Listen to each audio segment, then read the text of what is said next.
What's going on, everyone? I'm just a typical, average American here today to react and learn about the Norwegian school system. So, as an American, all I know, all I've ever experienced is the American school system and how we do things here in the United States. So today, I'm really interested in learning about a different point of view, the Norwegian point of view on school and how education should work. So I think this is going to be really interesting to compare Norwegian school to American school. So let's take a look. Let's go. Fact number one. There are 3 different types of schools you go to when you get your education before university. And before that, again, you have what we call förskola, which is basically a year you take when you're in the end of kindergarten before you start school. It's basically just an introductory course for like 4 and 5-year-olds that focus on that they have to get into the learning habits. And what is this? This is after kindergarten? Well, for one thing, I assume it's kind of works the same. I shouldn't assume this, but I do assume it works the same that in Norway, you go through school in a certain number of years. You start with kindergarten, or whatever you call that in Norwegian, and then you go to, first grade, second grade, third grade. Is she saying that there's a whole year in between kindergarten and first grade? A whole nother year where you learn basically how to be a student? Am I getting this right? So does that mean, how many years do Norwegians go through education? What age do you graduate high school or the end of school and go, okay. not only play, it's not really that serious. Then you start what is called barneskolen, which is primary school or elementary school. It's for 7 barneskole. This is elementary school. Okay. Oh, wow. Okay. Grades 1 through 4 and 5 through 7. Wow! years, so for 1st to 7th grade, and it's normally split up in 2 parts. No, that's 4. 2 parts. You have 1st to 4th grade, which normally has like one side of the school and one set of teachers. Then you have 4th to 7th grade, which is another side of the school Wow. with a smaller playground and another set of teachers. Really? Now that, wow. Already, like, it's very different. It's the same in the sense that you go through school in every year you move up, but the way that Norway divides up the years is very different. So your version of elementary school or primary school, the first school that you go to after kindergarten is barneskole, and it's actually 1st through 7th grade, actually. 7 years. That's different. In America, it's only 5 years, and it's all one school, really. She's talking about it's 7 years, but it's divided up into 2 halves, 2 parts, with different parts of the school. Like the school is almost cut in half for young children and older children. Is that about right? In America, it's not that different, but we're divided up one school for 1st grade to 5th grade. Then you leave that school. You go to a totally different building that's probably, it can be close or far away, and that's called middle school. Norway doesn't really have it like that. Okay. In barneskolen, you don't have any grades at all. It's just about learning and having fun and playing a little bit and developing friendships and all that stuff. However, you... What? What? What did she say? I thought it sounded like she said you don't have any grades in barneskole. You don't have any grades? You don't have any grades? I didn't know that was even possible. I didn't know that was a thing. I didn't know anybody did that. So, Norway has grades later on. But when you're a child, pretty young still, first through seventh year or grade, no no grades, not like a points. A's, B's, C's, I'm sorry, I just can't wrap my head around that. So, how do they know if you're doing well enough? How do they track your progress? I'm trying to think of what the pros, the benefits to no grades are. It would definitely be less stressful, less emphasis on testing and stuff like that, more emphasis maybe on just learning. Um, but the other part of me is like, well, how are you sure somebody is developing properly? I guess maybe it's just up to the teacher to identify and make sure the students are all learning what they need to learn. I, I'm not sure if this would work in America. This seems like a very open, loose style that requires discipline, and we are not very disciplined. You do have what we call nationale prøver and other types of standardized testing that you have to go through just so that the teachers know like which level their students are on, I guess we would say. Okay, she immediately answered my question. Okay, thank you. There are some tests to make sure students are where they need to be. Okay, that makes sense. But nothing serious, it doesn't hurt you getting into middle school at all. You go to middle school from 8th to 10th grade, so... Okay, middle school. So you do have a middle school. So Norway has a elementary school, middle school, and high school by the sound of it. They're just called different things. This is called, what is this? Ungdomsskole? Ungdomsskole. Something like that.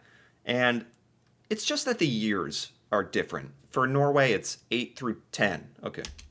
When you're 13 to 15, 16, I started when I was 12 and finished when I was 15. And in this school, you get grades for the first time, which is always exciting. And then you have to compete with those grades to go into high school. I can't imagine getting grades for the first time when I'm 13 years old, 14. That's the first time you get grades? Wow. What is that like? That must be very, again, what I think of is grades are very, very stressful in America. In America, there's a big emphasis on, getting good grades, being the best. In Norway, it just seems different. And it, probably in a good way.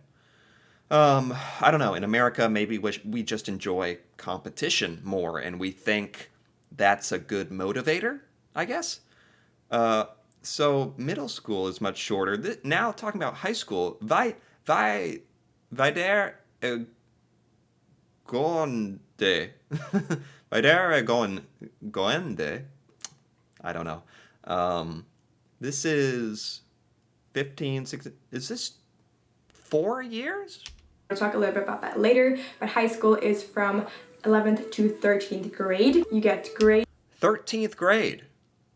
So Norwegians have an extra grade.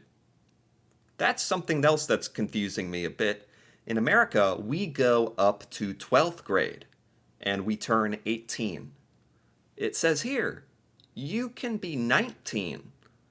Is this because of that extra year in between kindergarten and first grade? That extra development year. Do Norwegians spend one extra year in school compared to us Americans? grades in all your subjects, you have exams, you have all the fun stuff we have to go through. Fact number 2. Now let's talk a little bit about middle school. So what's really cool about middle school when you finally become an adult or a teenager, as we feel when you start middle school, you get to choose first off a foreign language that you can. Well, in Norway, you are much more of an adult in middle school because you're older. You're much older in Norwegian middle school. In America, in middle school, oh my God. I mean, you're in 6th grade. You're like 2 or 3 years younger than Norwegians. So you're still a little kid in America. Feel when you start middle school, you get to choose first off a foreign language that you can pursue and learn. You have French, German, Spanish, and there's also more advanced English. And I know. No way. I was thinking, oh, what foreign language do you learn in Norway? everybody learns English, right? You learn English. That is not what she's talking about. In Norway, it sounds like that it's mandatory. By default, you are learning English from a very, very young age as a child. When you get to high school, you can then learn a third language. third, a third language, or more advanced English. In America, we just learn English. We know one language.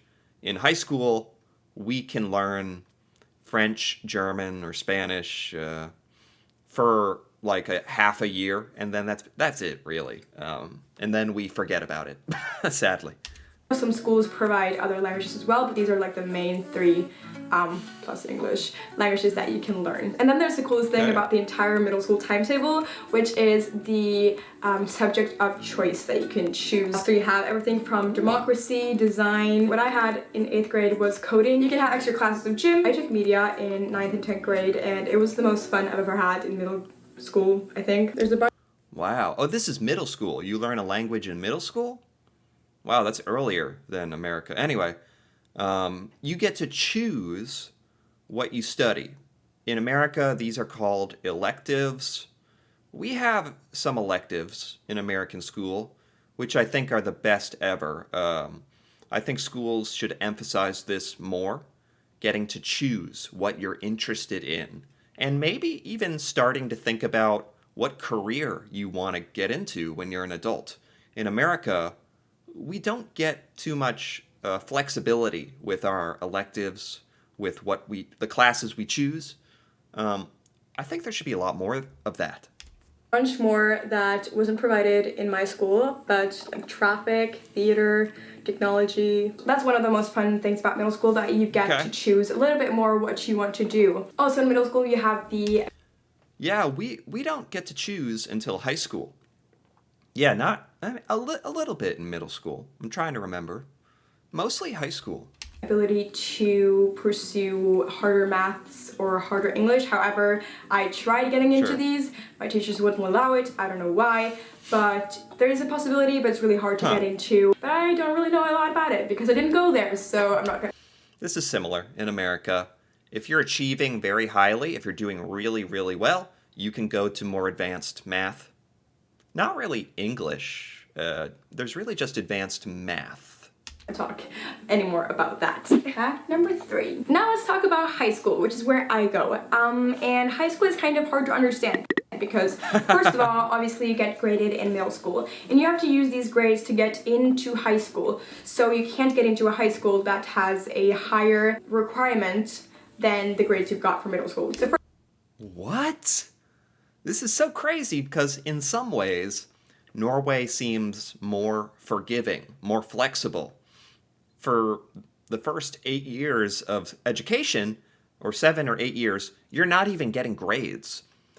Then, all of a sudden, in middle school, you get grades, and that determines what high school you can get into? This is that's like, we don't get that until college. We always get into our high school. It is assumed you are going to get into high school. There is no requirement. The requirement is that you passed middle school. You don't have to do well. In the American school system, they really, really want you to just move on, graduate, and get out of there. There's no standard like what we're talking about here. So does that mean there are multiple high schools that you can choose from? Because in America, it's just there's one high school in your area. That is your school system. That is where you're going. That's where you're going, unless you move. In Norway, you actually pick your high school? Am I understanding this correctly? First off, before you apply to any high school, you need to know which kind of direction you want to go. Do you want to go direction A, where you basically have all the subjects you need to get into university? Do you want to have a combined direction where you have a little bit of both the things you need to get into university and also like more creative subjects? Or do you only want to have creative subjects? For example, if you want to be a hairdresser or a horse rider or a flower decorator, all things like that, you can take the third direction. And once... What? Oh, I'm gonna have to make this video 2 parts because I did not expect this to be so crazy. I really didn't expect there to be so many differences. I thought I was gonna get through this whole video in one video. This is taking forever, but it's so interesting. I gotta stop and talk about this. This sounds amazing. So in Norway, you have options of what high school you go to, and you can choose depending on what career you want. If you want really educational, science, if you want a mixture, or if you want more creative, practical type of thing. She said a hairdresser, like cooking, like something like that. I don't know, but that that's not at all what it's like in America. I know I've said this already, but it's just one high school. It's got the same classes, the same curriculum for everybody. Norway, it sounds like in high school, you're getting ready to go out into the world and start your career or go into university. Sounds like in Norway, they're preparing you for your life a lot better, actually. A lot better.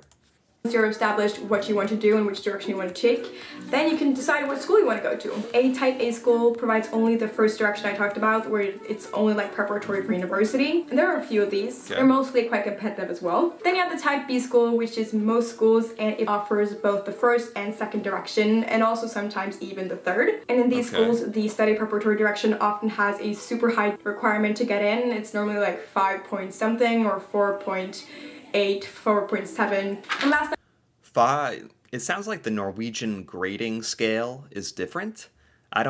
In America, you can't get to 5 point anything. That wouldn't make any sense. up you have the type C school, which is a few, and it only offers the second and third type of direction that you want to go. So more creative subjects, and also some creative subjects that can also get into university with combining. In fact, wow, that is so cool. That's incredible. I did not know there were education systems like this. I guess a part of me thought it was going to be pretty similar to America. And so far, we're only halfway through this, and it is not. I mean, the only similarity is that we're both going to school and learning things. Other than how we do it is very different so far. So, wow, I think I'm going to stop here for now and continue the rest of this in part 2. This has been fantastic. I'm learning so much about Norwegian education. It's maybe stuff we should even try doing here, honestly. So anyway, if you've enjoyed this, feel free to give this video a like or leave a comment. If you're Norwegian, if you have experienced this school and education in Norway, that'd be awesome to hear about. And if you're interested in part 2 of this, or just more videos like this, me reacting and learning about Norway and Norwegian culture, feel free to subscribe for more. And until then, thanks for watching, and see you next time.